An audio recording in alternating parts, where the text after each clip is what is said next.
Morning बच्चों, आज 10th class में जो चैप्टर चल रहा था लेसन नंबर 4 द्विघात समीकरण में मैं आज आपको बताने जा रहा हूँ विभक्तीकरण, जिसे इंग्लिश में बोलते हैं डिस्क्रिमिनेंट। ठीक है, तो ये क्या होता है कि अगर हम ये मान लेते हैं कि यदि ax² + bx + c = 0 कोई द्विघात समीकरण है, ठीक है, ये हमने मान लिया द्विघात समीकरण है। हालांकि ये जो द्विघात समीकरण आपको जानते हैं स्टैंडर्ड फॉर्म भी यही होती है। तो ऐसी समीकरण में b² - 4ac का जो मान होता है उसे कहते हैं विभक्तीकरण, यानी कि इंग्लिश में डिस्क्रिमिनेंट कहते हैं। और आमतौर पर इसे किससे प्रदर्शित करते हैं? इसे d से प्रदर्शित करते हैं। ठीक है, तो ये तो एक तरह से डेफिनेशन है। अब एक क्वेश्चन आपकी बुक में एग्जांपल दिया हुआ है कि 3x² - 4x + 2 = 0 का विभक्तीकरण ज्ञात कीजिए। तो अब इस क्वेश्चन को अगर देखें तो आप इसकी तुलना कर सकते हैं। ये पहले क्वेश्चन नोट कर लिया, 3x² - 4x + 2 = 0, ax² + bx + c = 0 से आप तुलना कर लीजिए। से तुलना करने पर जब आप तुलना करेंगे तो आप देखेंगे कि a की वैल्यू आ जाएगी 3, क्योंकि x² का गुणक यहाँ पर 3 है, यहाँ पर a है। b की वैल्यू हो जाएगी -4 और c की वैल्यू हो जाएगी 2। इस तरीके से a b c निकाल लेंगे। अब हम क्या करते हैं, विभक्तीकरण ज्ञात कर रहे हैं, तो विभक्तीकरण हमने d माना था, तो d का मान कितना होता है? b² - 4ac। अब जो आपके पास में वैल्यूज हैं उनके सब वैल्यूज यहाँ पर पुट कर दीजिए। जैसे d की वैल्यू है -4 का स्क्वायर और a की वैल्यू है 3 और c की वैल्यू है 2, ये सारी वैल्यूज पुट कर दीजिए। तो -4 का स्क्वायर, माइनस का स्क्वायर प्लस हो जाएगा, 4 का स्क्वायर 16, ये हो जाएगा 4 3 12, 4 3 12 × 2 तो 24 हो जाएगा। तो आप देखिए 16 - 24 यानी कि -8 आ जाएगा। ठीक है, तो इस तरीके से विभक्तीकरण निकाल लेंगे आप। तो ये क्वेश्चन आपकी बुक में और भी दिए हुए, एग्जाम्पल भी दिए हुए, इस तरीके से क्वेश्चन आप कर लेंगे। उसके बाद में इसी चीज से रिलेटेड एक और चीज आती है, वो है मूलों की प्रकृति, यानी कि नेचर ऑफ रूट्स। तो जरा उसके बारे में देखते हैं, मूलों की प्रकृति के बारे में किस तरीके से निकालेंगे। तो मूलों की प्रकृति, पहले ये हेडिंग डाल देता हूं मैं, मूलों की प्रकृति, जिसे इंग्लिश में मैं बताया था नेचर ऑफ रूट्स। तो देखिए, अगर हम ये मान लेते हैं कि माना ax² + bx + c = 0 एक द्विघात समीकरण है, द्विघात समीकरण है, ये हमने मान लिया, ये एक द्विघात समीकरण है। ठीक है, और इस समीकरण में आपके पास में मालूम है, जो हमने बताया था b² - 4ac को विभक्तीकरण कहते हैं। ठीक है, तो वहीं से कंडीशंस आप देखिए, पहली कंडीशन ये आती है कि यदि b² - 4ac जो आपने निकाला था, जिसे आप विभक्तीकरण कह रहे थे, उसका मान कैसा आ रहा है? धनात्मक। तो क्या होता है, ये जो आपके पास में समीकरण होगी, ये वाली द्विघात समीकरण, तो मूल जो होंगे इस समीकरण के, मूल कैसे होंगे? वास्तविक व अलग अलग होंगे, अलग अलग होंगे।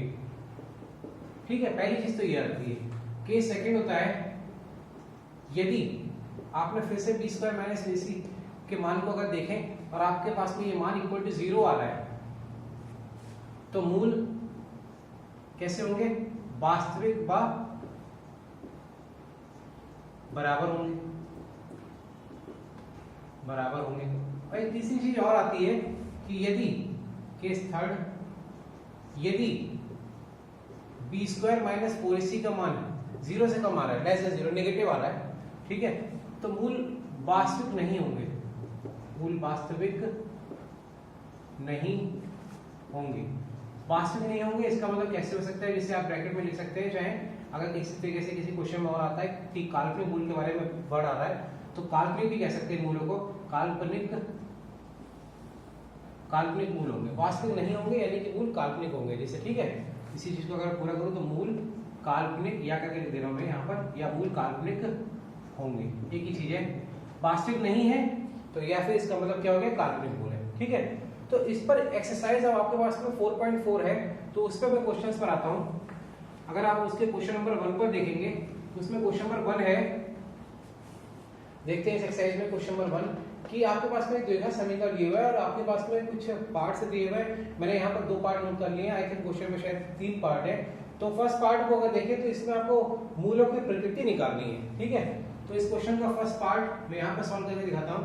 देखिए, 2x² - 3x + 5 = 0, ये आपके पास में एक समीकरण दी हुई है।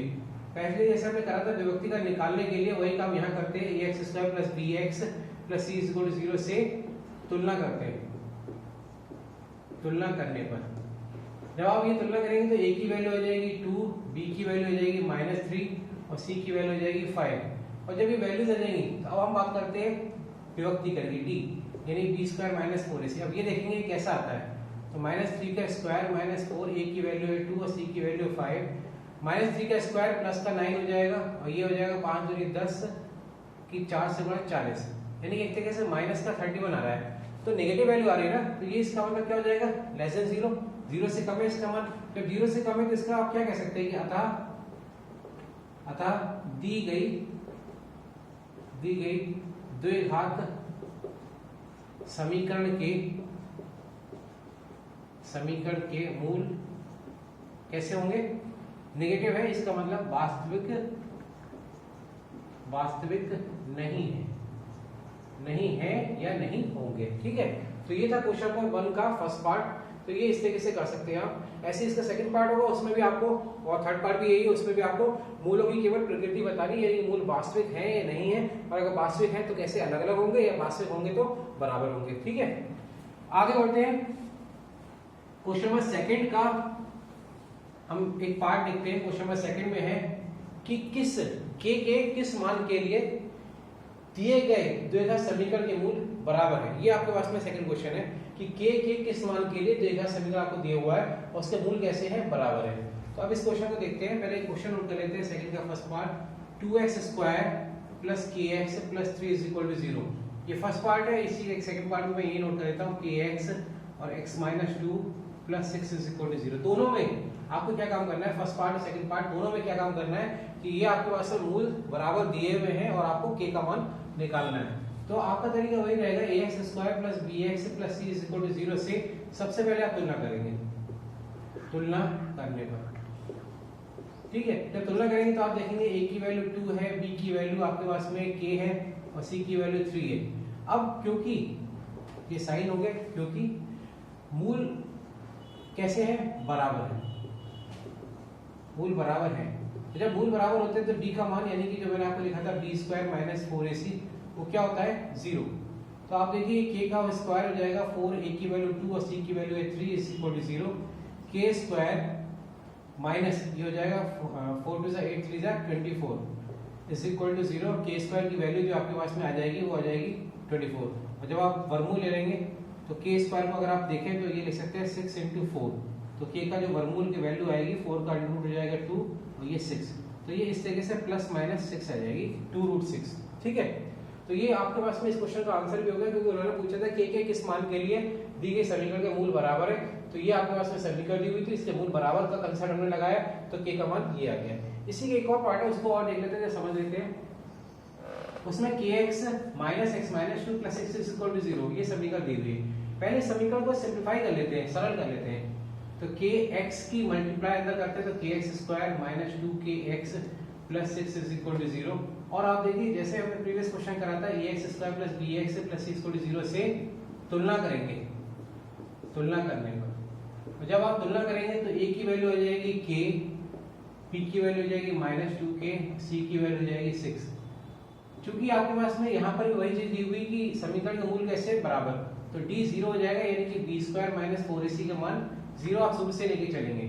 ठीक है, तो b का मान है -2k का स्क्वायर -4, a की वैल्यू है k और c की वैल्यू 6 = 0। ये जाएगा 4k स्क्वायर, 6 4 जा होता है 24k = 0। 4 से पूरी इक्वेशन डिविजिबल है, पूरी इक्वेशन को आप 4 से भाग कर सकते हैं। तो k² - 6k = 0। यहाँ पर आप देखिए ये खुद ही अपने आप में द्विघात समीकरण आ गई है।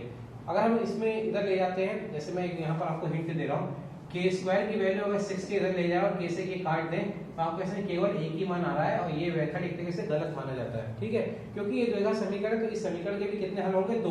तो इसको करने का सही तरीका है कि आप k कॉमन ले लीजिए।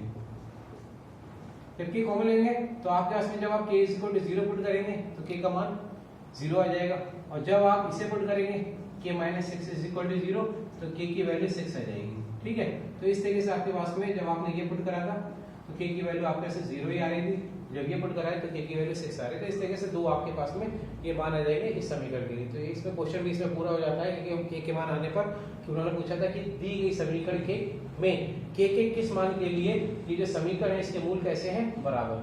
ठीक ठीक है, तो मूल बराबर होने के अंदर शर्त लगाई और के का मान निकाल लिया। इसके बाद में जो बाकी के क्वेश्चन हैं वो वर्ड प्रॉब्लम दी हुई है, यानी कि उन क्वेश्चनों में कुछ भाषा दी हुई है, उन भाषा से हम समीकरण बनाएंगे और उसे हल करेंगे। जैसे हम एक क्वेश्चन देखते हैं, क्वेश्चन नंबर ये 3 है, क्या ऐसी आम की बगिया बनाना संभव है कि जिसकी लंबाई उसकी चौड़ाई की दुगनी है। ठीक है, लंबाई उसकी चौड़ाई की दुगनी है और उसका क्षेत्रफल इतना है, और यदि हाँ तो उसकी लंबाई और चौड़ाई ज्ञात कीजिए। ठीक है, क्या ऐसी कोई बाकी बगिया, आम की जो बगिया है वो पॉसिबल है। तो इसको हम एक काम करते हैं, हम चेक करेंगे पॉसिबल होने का मतलब है कि मूल वास्तविक होना। ठीक है, संभव होने का मतलब है मूल वास्तविक होना। अगर मूल वास्तविक नहीं आ रहे हैं तो इसका मतलब बगिया संभव नहीं है। तो एक इंपॉर्टेंट चीज आपको बस ये याद रखनी है कि ऐसे क्वेश्चन जिसमें संभवता पूछी जा रही है कि संभव है, तो आप मूल वास्तविक चेक करेंगे केवल। ठीक है, तो पहले से सबसे पहले मान लेते हैं कि माना बाग या बगिया की लंबाई आप मान लीजिए is equal to x metre, और चौड़ाई मान लेते हैं बगिया की चौड़ाई इज इक्वल टू, क्योंकि आपके पास में आम की बगिया की लंबाई इसकी चौड़ाई की दुगनी है, तो एक काम करो पहले आप चौड़ाई मान लीजिए, माना बगिया की चौड़ाई is equal to x metre, तो लंबाई आपके पास में उसकी दुगनी हो जाएगी 2x हो जाएगी, 2x मीटर। अब देखिए प्रश्न अनुसार उसका जो क्षेत्रफल दिया हुआ है, क्षेत्रफल वो आपके पास में दिया हुआ है 800 मीटर स्क्वायर। ठीक है, अब आप किसी बगिया का क्षेत्रफल हो जाएगा लंबाई गुणा चौड़ाई, तो इस तरीके से आपके पास में हो जाएगा 800। ठीक है, 800 इज इक्वल टू लंबाई इसकी आपके पास में 2x है, ये वैल्यू पुट कर दिया हमने, ये x है, तो 2x स्क्वायर की वैल्यू हो जाएगी 800, तो यहाँ पर 2 से 2 काट सकते हैं, ये हो जाएगा 400, तो x square minus 400 is equal to 0। तो सबसे पहले आप ये देखिए, यहाँ पर आने के बाद हम रुकेंगे। यहाँ पर उन्होंने पूछा है कि क्या ऐसी आपकी बगिया संभव है। ठीक है, तो संभवता के लिए हम क्या करेंगे, इसे तुलना करेंगे, ax square plus bx plus c is equal to 0 से तुलना करने पर, जब तुलना करेंगे तो a की वैल्यू आप देखिए x स्क्वायर का गुणांक हो जाएगा 1, b है नहीं यानी कि x नहीं है 0, और c की वैल्यू जाएगी माइनस का 400। ठीक है, आप d निकालिए, b square minus 4ac, b का हो गया 0 का स्क्वायर 4, a की वैल्यू 1 और c की वैल्यू माइनस का 400 है, तो माइनस माइनस प्लस हो जाएगा, ये तो 0 ही हो गया, प्लस का 1600 आ गया, पॉजिटिव आ रहा है। तो इसका मतलब जब ये पॉजिटिव आ रहा है तो इस समीकरण के मूल कैसे होंगे, वास्तविक होंगे। लेकिन क्वेश्चन के हिसाब से हमारे पास में आम की जो बगिया की बात पूछी थी वो संभव है या नहीं है, तो हाँ बगिया, हाँ ऐसी बगिया जिसकी बात कर रहे थे कि लंबाई उसकी चौड़ाई की दुगनी है, बगिया बनाना संभव है। ठीक है, अब उसके बाद में बाकी उन्होंने पूछा कि इसकी लंबाई ज्ञात करनी, तो अपने क्वेश्चन को यहीं से पूरा कर लेते हैं। तो देखिए अब दोबारा आते हैं इस क्वेश्चन पर, x square minus 400 is equal to 0। अब आप देखिए इसके आपके पास में गुणनखंड करने हैं, आपके पास में इसको द्विघात समीकरण हल करने की 3 विधियां थी। पहली विधि इस्तेमाल कर लेते हैं, गुणनखंड विधि से हल कर लेते हैं। तो x स्क्वायर माइनस 20 का स्क्वायर इज इक्वल टू 0, और ये a square minus b square के हिसाब से इसके गुणनखंड मिलेंगे, x माइनस 20 और x plus 20 is equal to 0। जब आप x plus 20 is equal to 0 put करेंगे तो x की वैल्यू माइनस 20 आ जाएगी, ये छोड़ना पड़ेगा।